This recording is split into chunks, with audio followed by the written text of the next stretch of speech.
Morning is what? Glad to see you this morning. I've been 3 or 4 weeks preparing this message, and it's been a very difficult 3 to 4 weeks because every time I think I have it all together, after thinking about it and overthinking about it and over-preparing it, it starts to lose its flavor.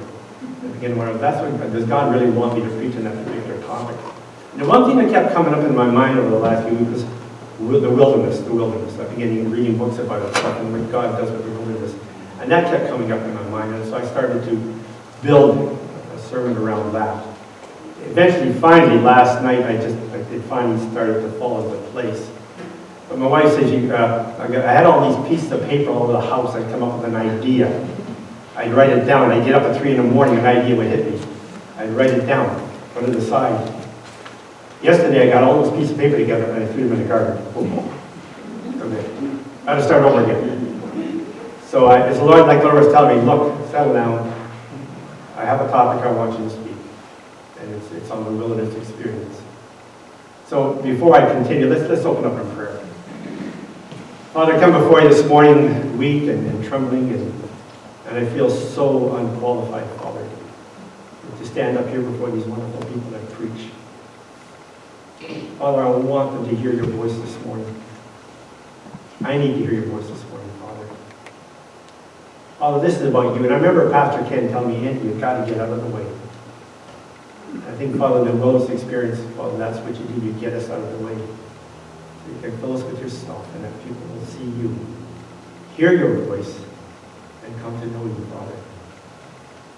So, Father, I lay this sermon, I lay this moment at your feet. And I ask you to take over this pulpit, Father. For I am but flesh, Father. I am but dust, Lord. I am your servant, Father. And I am your child, Lord. As most of the people, everybody who's building today is, Father. We are here to worship you. We are here to hear from you this morning. So speak to us, Father, and we give you honor and glorify in all that is said and done. In Jesus' name we pray. Amen. Okay, open your Bibles this morning to, stay over here. I thought marking up here.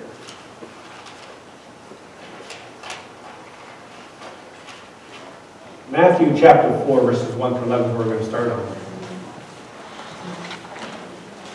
When God picks a man or a woman for a special mission or a special ministry, first of all, he gives them a God-sized appointment. But then what he does, he takes that person and he puts them through a wilderness experience. I remember something Chuck Swindoll said. He borrowed it from J.D. Packer or Ellen Red. I'm not sure which one. I'm borrowing it from Chuck Swindoll. Okay, I'm taking what he said. This is one passage I picked up what he said. He said, God, first of all, puts you through a school of brokenness in order that he breaks you down. And at times it even seems like he is crushing you. What he is doing, what God is doing, he is preparing you to step into that ministry. That when the time is right, when you are ready, then he says, here, embrace it. Go with it. Now, I was thinking about this the other day, and this picture came to me of an empty sponge. I put that sponge in water and I filled it. And it's like God says, what is that? Yes, it's a sponge. It's a sponge. What's it filled? It's filled with water. He said, Andy, I cannot fill you like that sponge because it's filled with something else. You have to, in other words, they said, take that sponge and squeeze it. Squeeze it. Now the sponge is empty. That's what I'm doing. I'm taking all these things out of you, your self-reliance, your pride, religion, whatever it is that's getting in the way of me using you. I have to squeeze that out. It has to come out of you. So that when it's out, I can fill you with myself. I can fill you with my strength. I can fill you with my power. I can fill you with my love. Whatever it is you need me to, what I need to do, I can now do it because now you're empty and I can fill you. And that's what I feel the wilderness experience is when God gets us alone by himself, away from the noise, the craziness, the confusion of the world. And sometimes we get so wrapped up in activity, in religion, other things that we do that we think are so important, and we forget the most important thing, and that's our relationship with Christ. I'm going to tell you a story that's true, and I read about it in a book called Never Give Up. It was about a guy that was being mentored by this famous evangelist that was ministering in the Middle East to Muslims. Well, he quite a minister, I'll tell you. And this friend of his came to me and he said, look, he said, I'm doing all of these things. I got degrees in theology, I got doctorate degrees, I got all this. I'm out doing all this service, but he said, I feel empty inside. I'm frustrated, I feel no peace. And then he said, his wise friend said, you need to go home. You need to fill back all your activities. Go somewhere for about a week, 2 weeks, however long it takes, and just spend time meditating upon Christ, on the scriptures and upon Christ. So generally he did this. He went away for a while, and he spent, I think it was almost a month, just in solitude, just praying and meditating upon Christ. And it's like, he appeared to him like in a dream. Now this doesn't happen very often. And he said, it was the Lord, and he said, Lord, what do you want? He said, come, follow me. Arise, follow me. They went a certain distance, and he said, Lord, where are we going? He said, don't worry, just follow me, just follow me. And then about the fourth time, the Lord stopped, and he said, the time is short, I want you to get to know me. And it transformed his life completely. And he finally got it. He said, what was missing was Christ. And sometimes he has to send us these wilderness experiences in order to get our attention, so that he can say, look, you're neglecting me. You're neglecting my relationship with you. I think of Martha and Mary, where Martha and Mary, Jesus is visiting them. And Martha is busy around the house. And Mary's sitting at Jesus' feet, learning from him. And Jesus turned to Martha and said, Martha, you're worried about many things, but Mary has found that which is better. Nothing wrong. Martha loved the Lord, and she was trying to prepare a meal for them, everything else, but she had missed the most important thing, the relationship with Christ. She was so busy. But Mary found it. And sometimes we can do that. We can get so busy doing things that we lose sight of Christ. And then we start to do ministry in the flesh instead of in the power of God. And when that happens, it fails. It's like we bear a little bit of fruit, but it falls from the tree and it rots. Why? Because it's of the flesh, and it has to. God calls us to ministry sometimes, but it doesn't mean that we neglect our relationship. That we should never, the most important thing is that. Okay, Matthew 4, verse 1 to 11 is the temptation of Jesus in the wilderness. Jesus himself went through a period of wilderness, and this is what happened. And he shows us how to go through that period. And he shows us the lessons that we can learn. Yet Jesus was led by the Spirit into the desert to be tempted by the devil. After fasting 40 days and 40 nights, he was hungry. The tempter came to him and said, if you are the Son of God, tell these stones to become bread.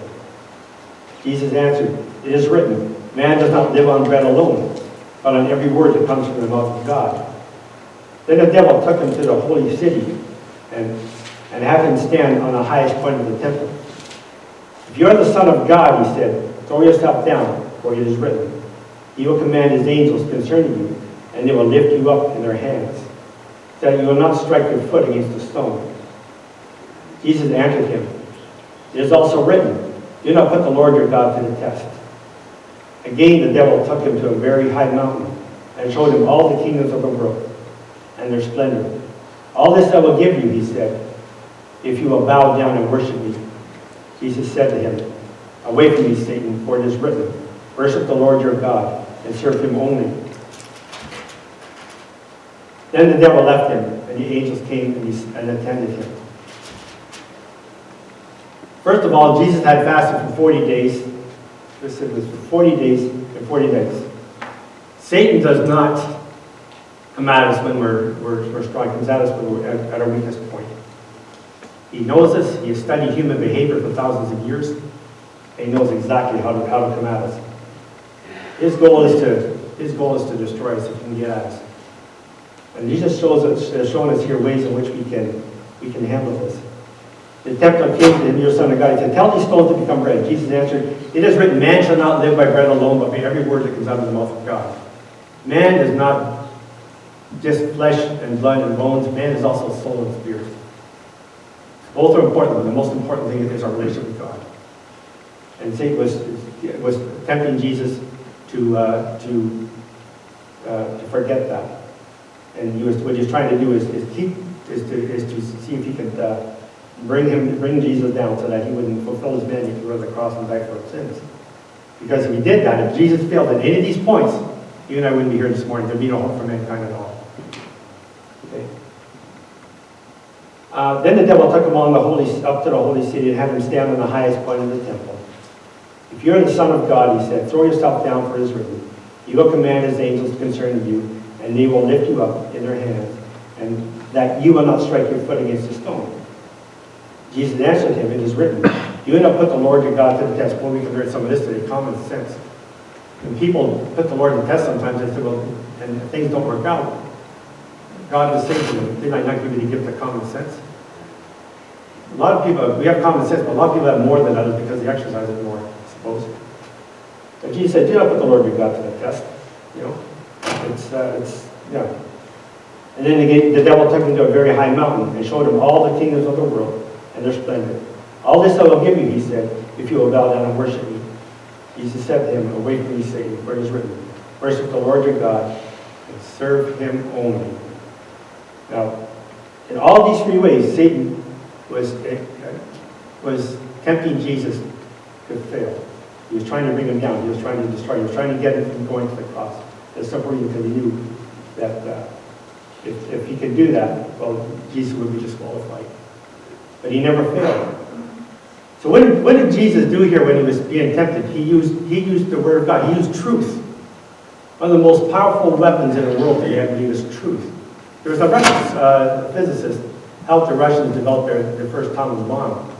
He said the most powerful force in the world is the atomic bomb. Later on in life, they put on his tombstone when he passed away, "I was wrong. The most powerful force on earth is the truth." And Satan cannot stand truth. You throw truth at him, and he turns around and he runs. He can't handle it because he's a liar. The truth is not in him. Okay, so Jesus shows us how we can walk through these wilderness, this wilderness journey.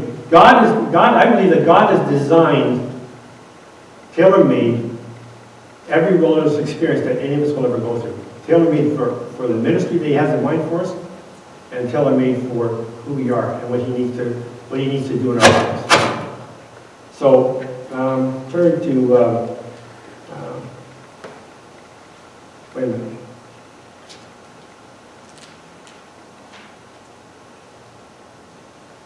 Okay, we think about a wilderness. What goes through our mind? The wilderness is a place of solitude. Somebody one time said they drove down a highway and you got to a desert area, and they pulled over the car, and he walked partway into the desert there, and he said it was completely quiet. He said you could hear your own heart beating. It was that quiet. Place of solitude. It was sandy. It was desolate. Some shrubs here and there, and that's about it. So it's a place of solitude.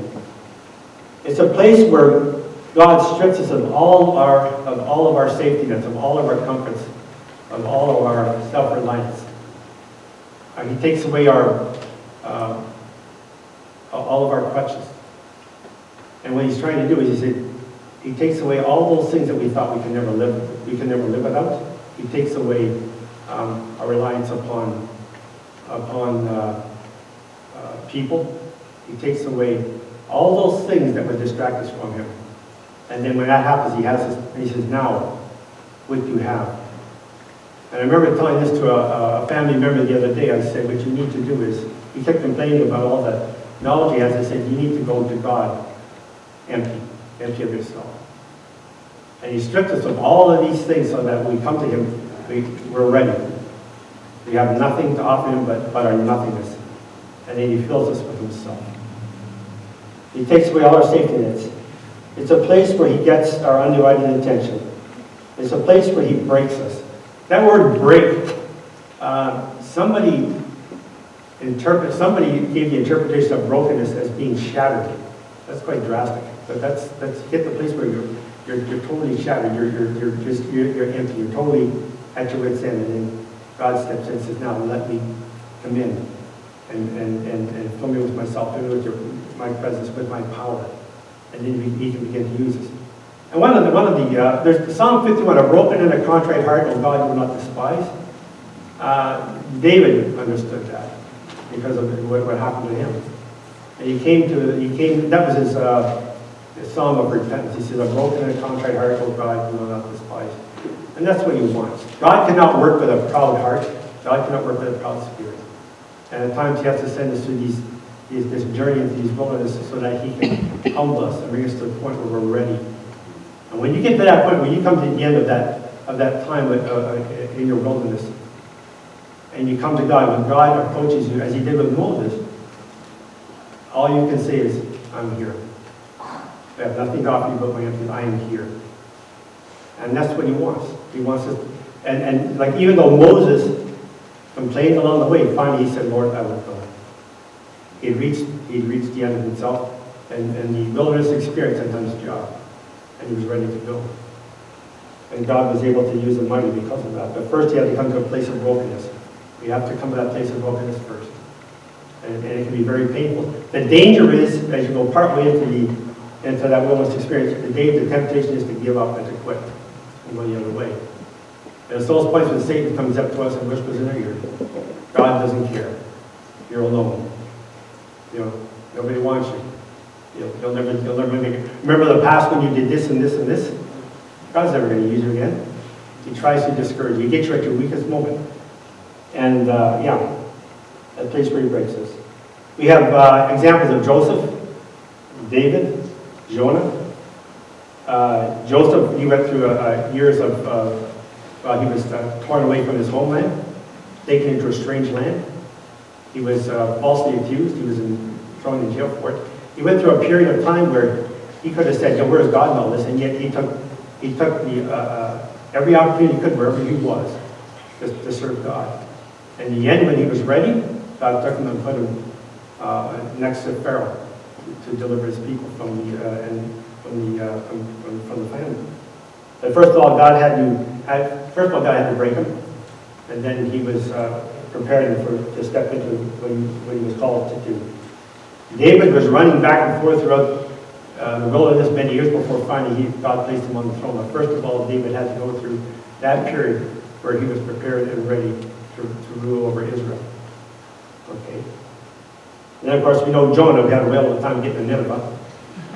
And but he was what he went through. But nonetheless, God used him. The thing is, though, what I find amazing is God knows our weaknesses. He knows we're going to disappoint Him from time to time, but He chooses us anyways, in spite of it. We got the 11. I just talked about the 11 disciples because one of them, Judas, turned in on himself and took his own life. And God knew, Jesus knew when He chose those disciples that they were going to disappoint Him. That when at His hour of greatest need, that they would desert Him. The only one, I think, was John, his favorite disciple, followed Him at a distance. But I want to step aside to another point here. Many of us follow Christ at a distance because we know to get close to Christ can be at times it can be dangerous. At times it can be exciting and adventurous. But in certain parts of the world, to follow Christ that way is to put your life in jeopardy. So I just want that's a side note I picked up when I was reading that. So Jesus knew that they would eventually fail Him. Jesus knows that eventually we will fail Him from time to time, and yet He has chosen us to be part of His family, even though the fact He knows we're going to disappoint Him from time to time, and we do, because we're broken people, all of us. Some more so than others, perhaps. So we're prone to fail, and we have to fail. And the reason I say that is because when I'm thinking about Peter now, when Peter came back and stood before the Lord, and the Lord asked Peter 3 times, "Do you love me?" And Peter was broken. See, Peter had to come to the end of himself. I think when Peter stood there, he realized, I'm not the man I thought I was, But then he realized who he really was. And then Christ lifted him up and said, go feed my sheep, go feed my lambs. And I was go shepherd my people. And he told him, this is the kind of life you're going to live now. You belong to me now, Peter. Are you willing to continue the journey? And Peter did. And all these men that failed, every one of them became pillars in the early church. Every one of them, in spite of the failure. So God uses failure. He uses broken people. Matter of fact, we're all broken no matter what. That's just the way it is. We are. And we'll never be completely 100% healed until the Lord returns, until we go home to be with Him. But it's on that journey with Christ, as we walk with Him, that the healing begins. It begins back here.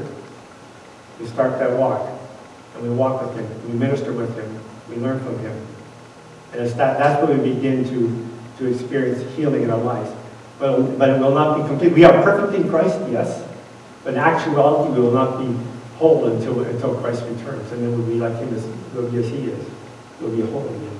We will be whole, period, for the first time and forever. Okay, let's go over at, let's turn over now to Exodus 2:11. Genesis, Exodus.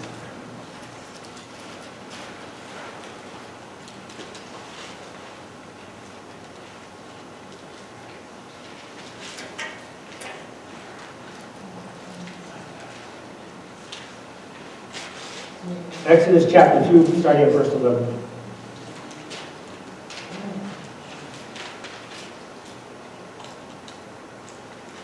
One day after Moses had grown up, he went out to where his own people were and watched them at their hard labor. He saw an Egyptian beating a Hebrew, one of his own people. Glancing this way and that, and seeing no one, he killed the Egyptian and hid him in the sand. The next day he went out and saw two Hebrews fighting. He asked the one in the wrong, "Why are you hitting your fellow Hebrew?" The man said, Who made you ruler and judge over us? Are you thinking of killing me as you killed the Egyptian? And Moses was afraid and thought, what I did must have become known. When Pharaoh heard this, he tried to kill Moses, but Moses fled from Pharaoh and went to live in Midian, where he sat down by a well. Okay. So here's Moses. I don't know, I think Moses knew he was a man of destiny. I mean, that there was something that maybe perhaps God had in mind, I'm not sure here. But here he is, Prince of Egypt, destined for the throne. And he goes out and he watches an Egyptian abusing one of his people. And Moses loses it, goes out and kills him. He buries him in the sand. But then somebody saw it. And Moses knew that he was found out and he better get out of there, and he did. When we do things in the flesh, the consequences can be devastating. And oftentimes we'll run and we'll hide. Sometimes for many years we'll just hide, say, look, I thought God was going to use me. I thought that I was doing the right thing, but no, I was wrong. And God never used me again. So then Moses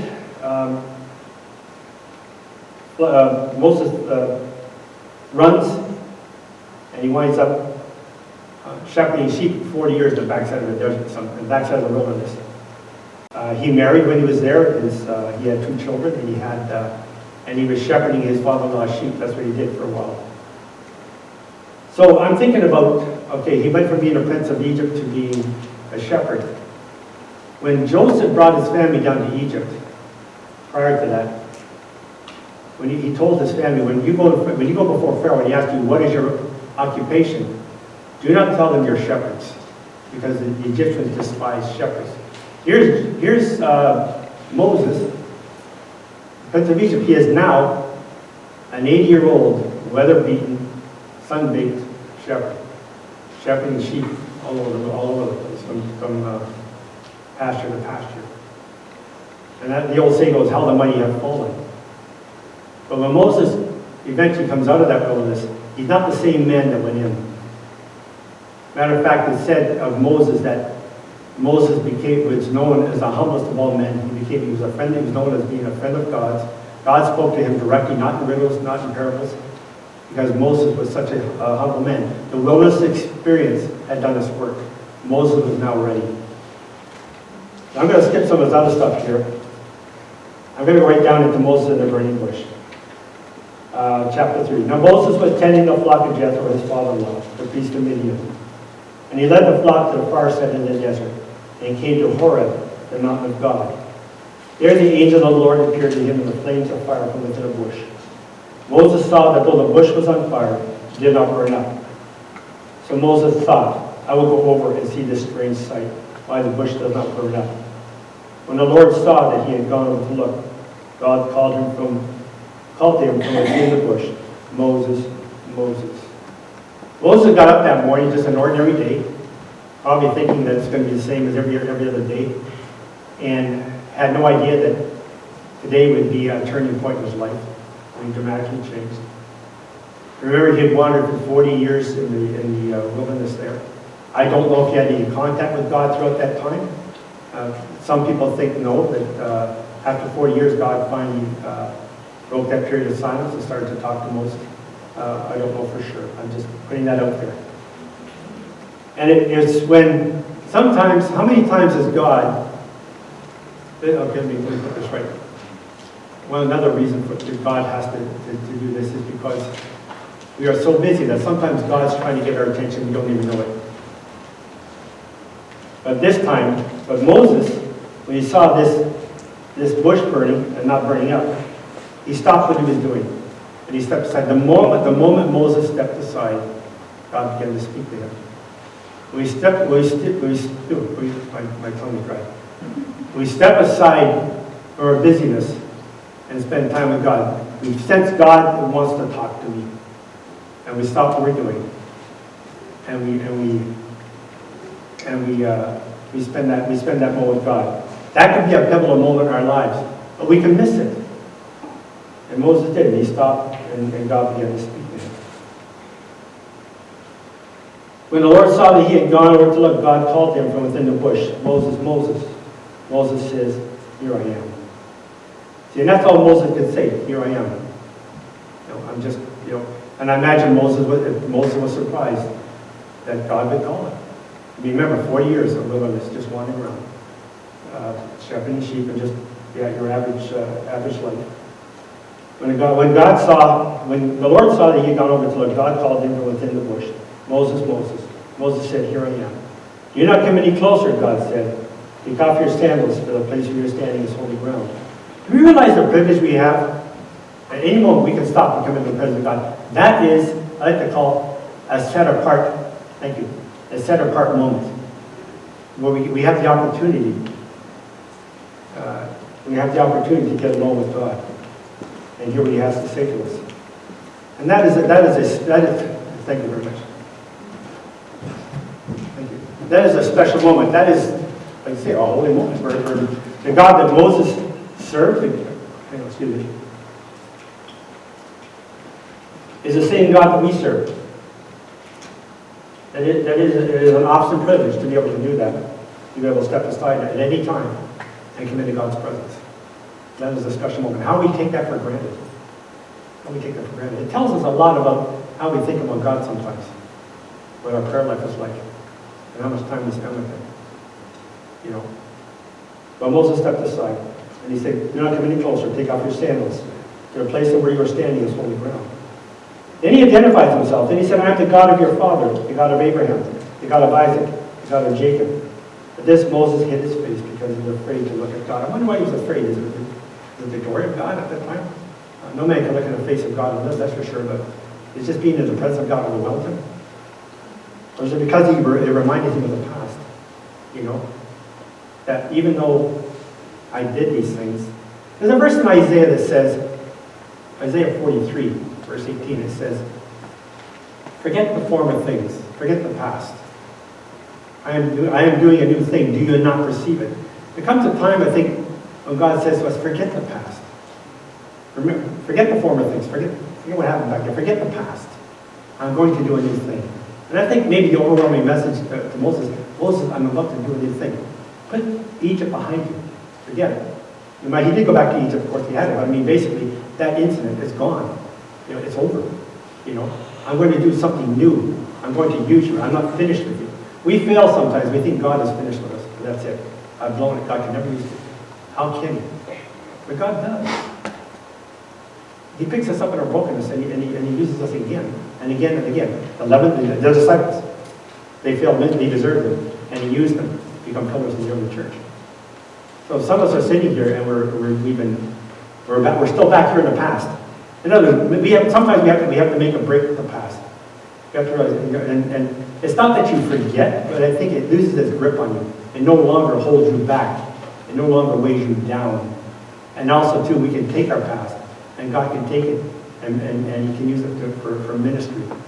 And we can turn around, and we can give people who have fallen, who are struggling, like we are, like we did. We can say, I was there. I know, I understand. And look what God has done. He's picked me up, and he's cleaned me up, and he's using me again. He can use you, too. And your past can become a powerful ministry instead of a hindrance. But it no longer holds you down, no longer keeps you back. And that's what I think he was telling Moses. Forget the past, let it go. Let it go. You know. And of course, he said, I'm the God of Isaac, the God of Jacob. And I think what he's saying is, what I did through Abraham, Isaac, and Jacob, I can do through you too. I am the same God. I have not changed. I have not changed. And I guess that's part of being the I am. I'm the God who never changes. I'm the God I'm a self-existent one. I'm everything you'll ever need me to be at any given moment. I am your provider. I am your protector. I am your defender. You know, I'm all these things. I'm all these things that you'll ever need me to be. And by the way, Moses, I'm not like those other gods, the gods of Egypt. They have eyes that do not see, ears that do not hear, nose that cannot smell, mouth that cannot speak. They're carried upon the shoulders of men. And what God was saying, I'm not like that God. Moses, as a matter of fact, I'm going to carry you and your people out of Egypt. I'm going to take you down to the promised. I'm going to take you down to the promised land. Are you game? Are you going to come along, Moses? And I said, I will do this, Moses.